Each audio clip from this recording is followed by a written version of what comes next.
Là vivait un mari et une femme. Pendant longtemps, ils voulaient déjà avoir un enfant, mais il n'était pas là. Un jour, ma femme est tombée malade. Le mari lui a demandé ce qu'elle voulait le plus. L'épouse a répondu qu'il y avait un magnifique jardin à proximité, où poussent plusieurs des plus belles fleurs. Il y a une belle réponse dans le jardin. Il a l'air si frais et si vert qu'elle voulait vraiment le goûter.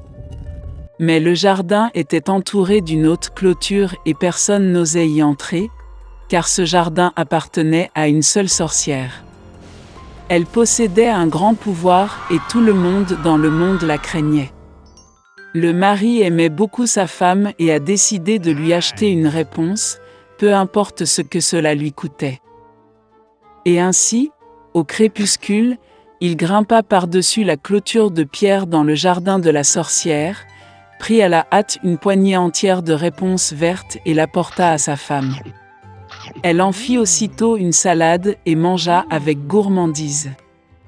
Elle aimait tellement cette salade que le lendemain, elle en voulait encore plus qu'avant.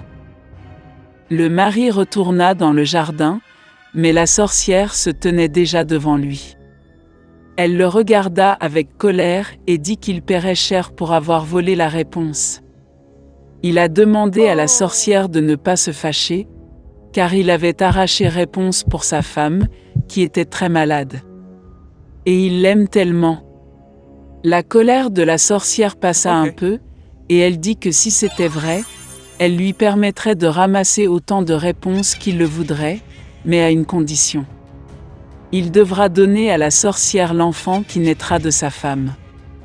Le mari était d'accord avec la peur. Lorsque la femme a donné naissance à une fille, la sorcière est immédiatement apparue, a pris l'enfant avec elle et l'a nommé Réponse. Rapunzel est devenue la plus belle fille du monde.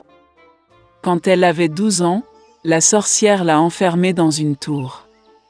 Cette tour était dans la forêt, et elle n'avait ni porte ni escalier.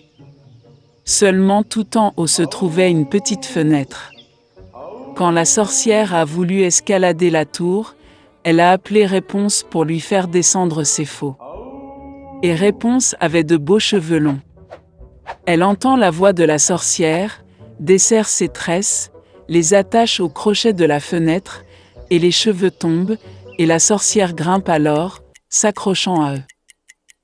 Plusieurs années passèrent et le fils du roi monta à cheval dans la forêt où se trouvait la tour. Soudain, il a entendu des chants, et c'était si agréable qu'il s'est arrêté et a commencé à écouter. Réponse l'a chanté de sa merveilleuse voix. Le prince voulait monter. Il a commencé à chercher l'entrée de la tour, mais il était impossible de le trouver. Il a vu une fois comment la sorcière grimpe sur les tresses que Réponse l'a abaissées.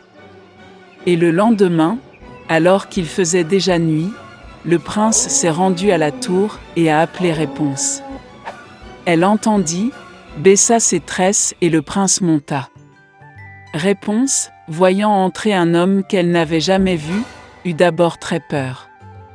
Mais le prince lui parla affectueusement et lui dit que son cœur était si touché par le chant qu'il décida de la voir sans faute.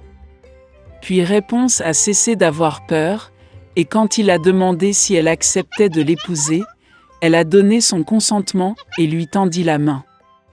Ils ne savaient tout simplement pas comment descendre ensemble. Ils ont compris que lorsque le prince viendrait, il emporterait toujours un morceau de soie avec lui, et Réponse en tisse une échelle. Et quand l'échelle sera prête, ils descendront ensemble et partiront. La sorcière n'a rien remarqué jusqu'au jour où Réponse a demandé pourquoi il est plus facile de traîner le prince. La sorcière comprit tout, se mit en colère et s'agrippa de rage aux beaux cheveux de Réponse. Je les ai enroulés plusieurs fois autour de mon bras gauche, et avec ma droite j'ai attrapé les ciseaux, les ai coupés. Elle emmena la sorcière dans le fourré dense de Réponse et la cacha. Elle a attaché les tresses coupées au crochet de la fenêtre et, lorsque le fils du roi est apparu, les a tirés vers le bas. Le prince est monté et a vu la sorcière. Elle le regarda avec son regard malicieux et dit qu'il ne verrait jamais réponse. Le prince était fou de chagrin et de désespoir, sauta hors de la tour, mais les épines épineuses des buissons, sur lesquels il tombait, lui arrachaient les yeux. Le prince aveugle a erré pendant plusieurs années dans le chagrin et le chagrin à travers la forêt, tout le temps pleurant et pleurant pour sa bien-aimée perdue. Une fois, il est entré dans un fourré dense.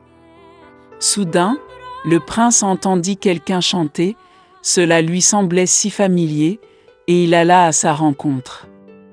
Lorsqu'il s'approcha, Réponse le reconnut, se jeta sur son cou et pleura amèrement de joie. 2 larmes coulèrent dans ses yeux, et le prince retrouva la vue et commença à voir comme avant. Il l'a amenée dans son royaume, et ils ont vécu de très nombreuses années dans le bonheur et la joie. Il était une fois une petite fille. Son nom était Heidi. Les parents d'Heidi sont morts et elle a été prise en charge par tante Dete. Mais un jour, elle a dû emmener la fille chez son grand-père. Il n'était pas très bavard, car il vivait dans une petite maison dans les montagnes. Tante a trouvé un emploi dans une autre ville, alors elle a dû laisser la fille avec son grand-père pendant un moment. Le grand-père des Alpes a l'habitude de vivre seul loin des gens. Par conséquent, il était très content de sa petite fille, mais ne savait pas comment le montrer. Le vieil homme lui aménagea une petite chambre dans le grenier. Heidi est tombée amoureuse de son grand-père au premier regard. Une vie merveilleuse dans les montagnes a commencé pour elle. Le lendemain de son arrivée, Heidi a rencontré l'énorme chien de son grand-père. Elle passait tout son temps libre avec lui. Un jour, en promenant le chien dans les collines, elle a rencontré le berger Peter, qui gardait les moutons dans le pré. Les enfants sont devenus amis et Peter a commencé à emmener Heidi avec lui pour des promenades dans les montagnes. Batifolant toute la journée, Heidi se sentait vraiment heureuse. En même temps, elle n'a jamais oublié son grand-père, et dans tout ce qu'elle a aidé à la maison. L'une de ses choses préférées était de faire du pain. Heidi l'a apporté à la mère de Peter, et elle a, à son tour, donné à la fille du lait de chèvre frais. L'été est terminé et l'hiver est arrivé. Peter a commencé à aller à l'école. Mais Heidi était encore trop jeune pour l'école. Par conséquent, tante Dete est revenue la chercher pour emmener la fille en ville et lui apprendre à la maison après le travail. Le grand-père des Alpes était très bouleversé, mais a quand même laissé partir la petite fille pour qu'elle puisse apprendre à lire et à écrire. Heidi était également très bouleversée, mais sa tante a promis de la ramener bientôt dans les montagnes. En arrivant en ville, la tante emmena la fille dans une grande et belle maison. Là, Heidi a rencontré la fille Clara. Elle ne pouvait pas marcher et s'est déplacée sur une chaise en raison d'un accident qu'elle a vécu dans la petite enfance. Tante a amené Heidi dans cette maison pour tenir compagnie à Clara, car elle n'avait pas d'amis. Les filles s'entendaient bien et devinrent de vraies amies. Clara a aidé Heidi à apprendre à lire et à écrire. S'étant habituée au nouvel endroit, la fille a commencé à se sentir plus libre. Clara est également devenue très attachée à elle. Mais Heidi a vraiment manqué les montagnes et son grand-père. Elle avait tout ce dont on pouvait rêver, mais elle avait l'impression d'être dans une cage dorée. Elle a même arrêté de manger. Tante Dete a tout de suite compris pourquoi sa nièce était triste. Et j'ai décidé de la renvoyer chez son grand-père.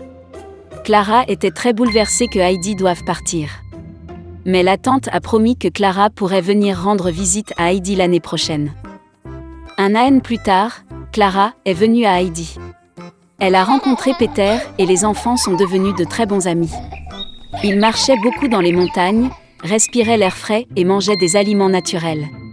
Mais au bout d'un moment, Peter commença à s'inquiéter du fait qu'Heidi repartirait avec Clara pour la ville. Et puis un jour, il a jeté le fauteuil roulant de Clara d'une falaise. Il pensait que cela résoudrait tous les problèmes. Mais il s'est avéré que sans fauteuil roulant et grâce à l'air frais de la montagne, Clara est devenue beaucoup plus forte. Et au bout d'un moment, elle était capable de marcher du tout. Tante Dete n'en croyait pas ses yeux. Et Peter avait très honte de son acte. Il a admis que c'était lui qui avait jeté le fauteuil roulant de Clara de la falaise.